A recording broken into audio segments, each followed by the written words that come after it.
wife. Do you know where we are and how the hell we got here? Well, yesterday we read Daniel chapter 4, and in that chapter, Nebuchadnezzar was writing a letter. He was writing a letter. Yeah, and it was about a dream, and I would have assumed that it was about the last dream that we heard about, but it didn't quite sound the same. Yeah. So that made me question a lot of things about, like, what the fuck is happening? What's going on? What is this shit? Very confusing. It was. But ultimately, he was going to be a tree and an eagle, and he's going to get lost in the, wilderness for 7 years, and there's like all kinds of stuff going on in the dream. Going to eat grass. Right, yeah, he's going to eat grass, yeah, something like that. Anyway, he's going to find his way back and then, bow before God and all's going to be good, and then he gets to be king again or something. And then that happened, and he was like, yo, you guys! And right. he had to, share the good news. But I'm a little skeptical about the validity of this account. Oh, so for sure. Just a bit. Not only that it didn't happen, because obviously. Right. But the fact that he even a little bit felt this way and wrote this kind of stuff down. This whole book so far has been all about making Nebuchadnezzar bow before their God Yahweh, right? And I'm like, why? This doesn't make any fucking sense to me. Yeah. But okay, I feel like this is just like people in the future after the Babylonian exile going, yeah, he totally fucking loved God. You see how much he loved God? He loved him a lot. And he came around at the end. Yeah. You should too, guys. So anyway, that was the gist of Daniel chapter 4. It was. Which means that today we're getting into Daniel chapter 5. But something that's really funny that I have to say before you stop the recording here is my notes all say Ezekiel. And so I've been trying so fucking hard to say Daniel. Yeah. Daniel. Right. Yeah. That's the one. That's the one. So when you said Daniel chapter 4, I saw it says Ezekiel in my notes and I was like, oh shit. Okay, yes. Daniel chapter 5. Let's do it. All right.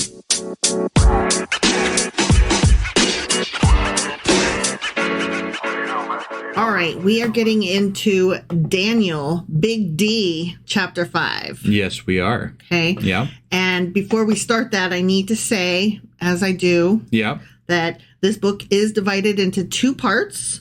We are in the first part, which is chapters 1 through 6, and they are a set of 6 court tales. Okay. They talk about what it's like to be at court. Right, okay? Right. Well, it's kind of like the introduction to the Daniel and crew, the Scooby Gang. Daniel and his homies. Yeah. And then the second part is chapters 7 through 12, which are for apocalyptic visions. Okay. Good times. So we are still in the court tales before we get into the apocalyptic visions. All right. And also, thus far, the continuity of these stories has been piss poor. I'm so actually glad that you said that, because I was about to say one more note before I move on. Chapter 5 is out of place. Of course it is. I don't think there's been a single one in place. No. Actually, though, this one is noted as being out of place. So it's not just specifically this one's worse than the others? Yes. It should come in after the 7th and 8th chapters. So this makes some of the chronology of the story hard to follow, and who's father and who's son and stuff like that. So just wanted to kind of put that out there before we get into this. But if we waited until 7 and 8, then we're into the apocalyptic vision stuff, right? Yeah. Okay. Yeah. All right. So, I just wanted to put that kind of in there just to say it. So, all right. So we'll see what happens. Yeah. Okay. Yeah. This is Daniel chapter 5. Got it. King Belshazzar, who the fuck they? Right. Gave a great banquet for 1,000 of his nobles and drank wine with them. Okay. While Belshazzar was drinking his wine, he gave orders to bring in the gold and silver goblets that Nebuchadnezzar, his father, had taken from the temple in Jerusalem, so that the king and his nobles, his wives, and his concubines might drink from them. Okay. Now, so we're a generation on here. Might be a couple generations, because from what I was reading, Nebuchadnezzar is not his actual father. it's one of his forefathers, like his grandfather or even great grandfather. Got it. Okay. So, but wait, we're still supposed to still assume though that Daniel's alive here, or what's? I honestly don't know. Okay. But let us keep in mind that these kings did not like stay on the throne for like decades and decades and decades before they died. Right. So it is possible that Daniel did outlive many kings. And also, we don't know yet, but this is also supposed to be in with the apocalyptic visions. Right. So this might be set in a time that, is ahead. So, okay. Yeah, I just wanted to put that. It's not his daddy. Okay? Got it. Yeah. It's just like, remember that time when one of the grandfathers, Nebuchadnezzar, like he took those gold and silver goblets? I'm going to drink out of that. You want to drink with me, all you 1,000 people? Right. Yeah. Okay. So he's about to, do some shit. Sure. Okay. Yeah. And he's going to have his wives and his concubines drink from them as well. Got it. So they brought in the gold goblets that had been taken from the temple of God in Jerusalem, and the king and his nobles, his wives, and his concubines drank from them. As they drank the wine, they praised the gods of gold and silver, of bronze, iron, wood, and stone. So apparently Nebuchadnezzar taking, saying that Yahweh is the God of all gods and the most, high and all that. The feeling didn't get passed down. It didn't get passed down, apparently, yeah. But I mean, it didn't even get passed down among the Jews. Right. So. No, I know. Like, do you really expect that the Babylonians gave a fuck? But this is I think that aspect of the accounts in the Bible, right, of Yahweh, of God, whatever, that's partly what makes it so not believable. Right. Right. Like if there was a God that truly felt like it was God, these people would recognize that fact. Right. Right. And they try to write these things to where it feels like people are recognizing it, but it never actually happens. Right. So that's what bothers me about the whole, the whole recounting of these stories where they're talking about Yahweh and God and how people react to him. Right. So. All right. So they're all drinking out of those goblets and they're praising the gods of gold and silver and all that whatnot. Right. Okay. Suddenly, the fingers of a human hand appeared and wrote on the plaster of the wall near the lampstand in the royal palace. The king watched the hand as it wrote. This is actually as you would have a fucking hand appeared and started writing on plaster. Yeah. This is actually a very famous chapter for some of the things that we're going to learn in this. Okay. All right. Yeah. His face, Belshazzar. Yeah. His face turned pale and he was so frightened that his legs became weak and his knees were knocking. The king summoned the enchanters, astrologers, and diviners. Then he said to these wise men of Babylon, "Whoever reads this writing and tells me what it means will be clothed in purple and have a gold chain placed around his neck, and he will be made the third highest ruler in the kingdom." Just to state it out loud, purple was a very sought-after, coveted color in those times because it was very hard to make. It was hard to get a hold of, which meant that if you had it, that you were a rich motherfucker. Right. So, yeah, I just wanted to make sure I said that out loud. No, that is good to point out. Right. Yes. Then all the king's wise men came in and all the king's horses, but they could not read the writing or tell the king what it meant.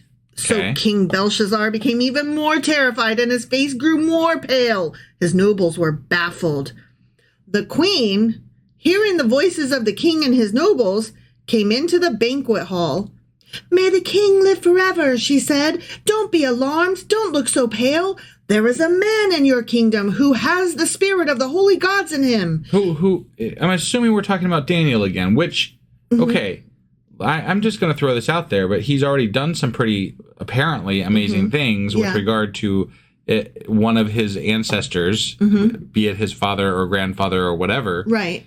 You would think that this guy would be pretty well, Daniel would be pretty well known in the kingdom as far as the ability to divine things about weird circumstances. This is at least a generation later. Yeah. And Nebuchadnezzar didn't necessarily pass these stories down to his children. There's that. The queen who's like, hang on. Like, let's call this one dude.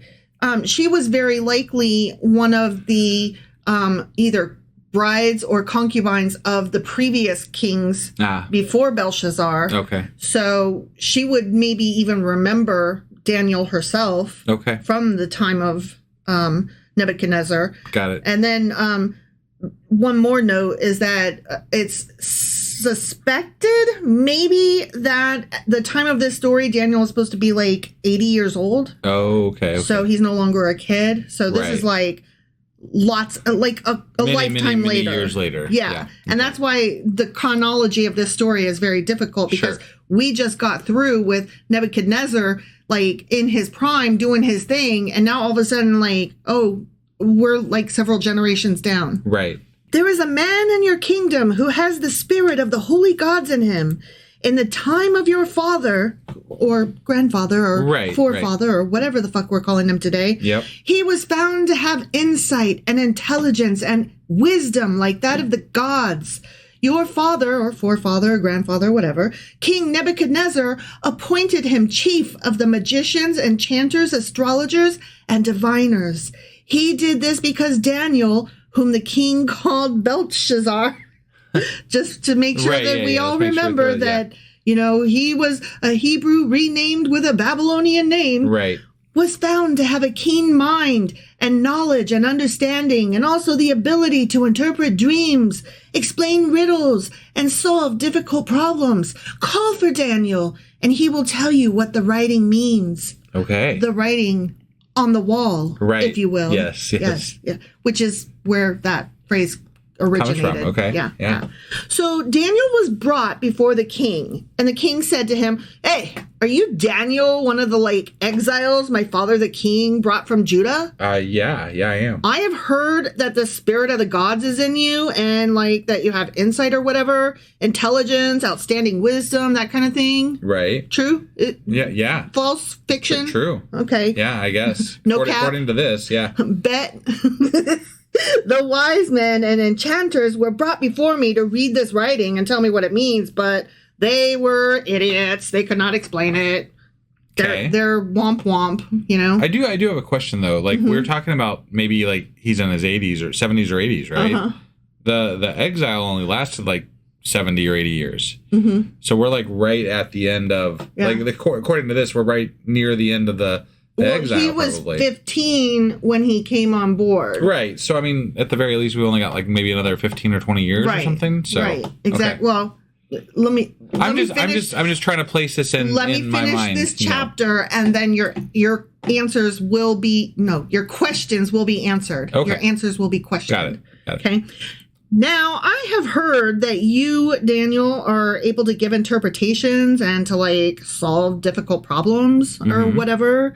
If you can read this writing and tell me what it means, you'll be clothed in purple and have a gold chain placed around your neck. Wow. And you'll be made the third highest ruler in the kingdom. I love, as a king, to repeat my fucking self. Right. Word for word. You know, it's the coolest. Yeah. It's my favorite thing. Sure. Then Daniel answered the king, "You may keep your gifts for yourself and give your rewards to someone else who gives a shit." It doesn't say who gives a shit. It just says someone else. Yeah. Nevertheless, I will read the writing for the king and tell him what it means. So he's going to read the writing on the wall. He's going to read the writing on the wall. Okay. Your Majesty, the Most High God, gave your father Nebuchadnezzar sovereignty and greatness and glory and splendor. Because of the high position he gave him, all the nations and peoples of every language dreaded and feared him. Those the king wanted to put to death, he put to death. Those he wanted to spare, he spared. Those he wanted to promote, he promoted. And those he wanted to humble, he humbled. That is right. It's almost like you're magic and you're a prophet. You could tell what was written without seeing it. Yeah. Wow. But when his heart became arrogant and hardened with pride, he was deposed from his royal throne and stripped of his glory. He was made to eat, grass. Yeah. Right? Right. He was driven away from people and given the mind of an animal. He lived with the wild donkeys and ate grass like an ox. I mean, that's what the Bible says. I don't believe this, but okay. And his body was drenched with the dew of heaven. The doo-doo of heaven. Until he acknowledged that the Most High God is sovereign over all kingdoms on earth and sets over them anyone he wishes. But you, Belshazzar, his son, grandson, what the fuck ever, have not humbled yourself, though you knew all of this, you dumb shit. Okay. Are you ready to hear what I'm about to lay down, sir? I suppose he probably You're a king, but I'm going to tell you some shit. Right. Okay? Yeah. Instead, you have set yourself up against the Lord of heaven. You had the goblets from his temple brought to you. Like, you did this on purpose. You knew what you were doing, fuckface. Right. Okay? Yeah. And you and your nobles, your wives, and your concubines drink wine from them. Ugh, can you even? You praised the gods of silver and gold, of bronze, iron, wood, and stone, which cannot see or hear or understand. But you did not honor the God who holds in his hand your life and all your ways. Therefore, he sent the hand that wrote the inscription. This is the inscription that was written. Okay. Meeny, meeny, tekel parson. I'm sorry, what? Meeny, meeny, tekel parson. This is what it actually says in the... Yeah. Okay, all right. Yeah. It's similar to eeny, meeny, miny, mo. Okay. Okay? Yeah. Only eeny, meeny, tekel parson. He's going to translate Explain it. Yeah, okay. Yeah. Here is what these words mean. Ready? Yeah, I'm ready. And apologies if I mispronounced them. Let's go ahead and assume I did. Yeah, right. Meaning, God has numbered the days of your reign and brought it to an end. Tekel, you have been weighed on the scales and been found wanting. Ooh. Peres, your kingdom is divided and given to the Medes and Persians. Then, at Belshazzar's command, the king guy. Right. Daniel was clothed in purple. A gold chain was placed around his neck, and he was proclaimed the third highest ruler in the kingdom. No. Let me finish. Let me just finish. All right. I got one sentence left. Yeah. Okay? Yeah. That very night, guess what happened? I have no idea. Belshazzar, king of the Babylonians, was motherfucking slain. And Darius the Mede took over the kingdom at the age of 62. Oh, for the end. Fuck's sake. Yeah. The Medes and the Persians, they got it. They're having a dinner and then he gets murdered and then the Medes take over? Yeah. What? That was the downfall of the Babylonian kingdom. That's was not the how end. Kingdoms end. You don't just get murdered. That was the end of the kingdom. Oh my God. The Medes and the Persians. I'm sure they didn't just walk in. Right. There was a whole war there. No, that's what I'm saying. But they're saying that night it was foretold before dude went to bed. Moreover, I'm not the fact. Okay, if Daniel walked in and told him your kingdom sucks and is ending soon, right? He's not going to make him the third highest in the land. He's not going to reward that. In fact, he'd probably end up in prison or beheaded. Yeah, or chopped into pieces, or get the fuck back in that furnace. I don't know why my forefather let you out. Right? Yeah. Although he wasn't one of the ones in the furnace. So true.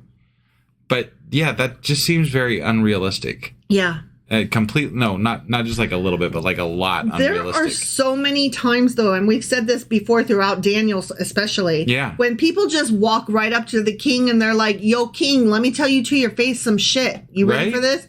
And I'm like, A, no, you did not get in the king's face. Right. Okay? You didn't. You just didn't. Right. And B, that is not what the fuck you said. Yeah. And C, if you did not live to tell this motherfucking story. Right. So 3 ways that I, a dumbass, call shit on you. Well, and this is why, the fact that it's written hundreds of years after the Babylonian exile, it's just people like wishfully thinking this is what happened with regard to their God in this moment, right? And I get it. It's a great feel-good story for your people, right? Like you had these heroes doing these things to these kings that they abhorred, right? Right. But it's not real. It's not even remotely realistic. It's just a story that you would tell as a fun, our God is awesome and this is what this is how it went down totally, know. But it's not true and it doesn't ring true. There's no believability about it. There are some quote unquote scholars who have questions about what language the words were written in. I guess I don't know if those words are Hebrew or Latin. I suspect Latin would be more likely, but who the fuck knows? Sure. I mean, somebody knows, but it's not me. Right. And I can't remember what all I read about it. But anyway, there was a question about why he had all his fucking wise men and whatever in the room with him and not one of them could read the words. Yeah. And the answer to that actually does kind of make sense. If it was something that only Daniel could read, it was something that it was likely that only Jewish could read. Okay. And it was not favorable to be familiar or to claim familiarity with that language. Got it. So even if any of them did know how to read those words, they would not have wanted to come forward and said, hey, I can read that. That says your days are fucking numbered. Got it. Yeah. Okay. So I thought that was an interesting little tidbit. Right. I mean, sure. In a very convoluted, stupid story. Right. Yeah. I'm trying to pull interesting factoids. Like, that's where we get the writing is on the wall. Okay. And you can read the writing on the wall. Like, okay, when we say the writing's on the wall, what we mean is, it's very clear what's going to happen. And when you say you can read the writing on the wall, you're saying we all know exactly what's going to happen. Right. So. Okay. Yep. Well, it's interesting to know some of the origins behind that saying at the very least. So, we've learned scapegoat. Cool, right? That was my favorite too. Yeah. Yeah. I'm a sucker for words. All right. Well, that was Daniel chapter 5. Sure as fuck was. I have a inkling. I have an idea that the next one is kind of a famous chapter. But we're going to have to wait till next week to find out what that is. Yeah. So that'll be on Monday. But in between now and then, so we got tomorrow we're going to be doing our Q&A Saturday. Right. And then on Sunday we're going to be doing our Patreon. And then I will get the weekly wrap up together. And then on Monday we'll be back with Daniel chapter 6. All right. We'll see you then. Bye.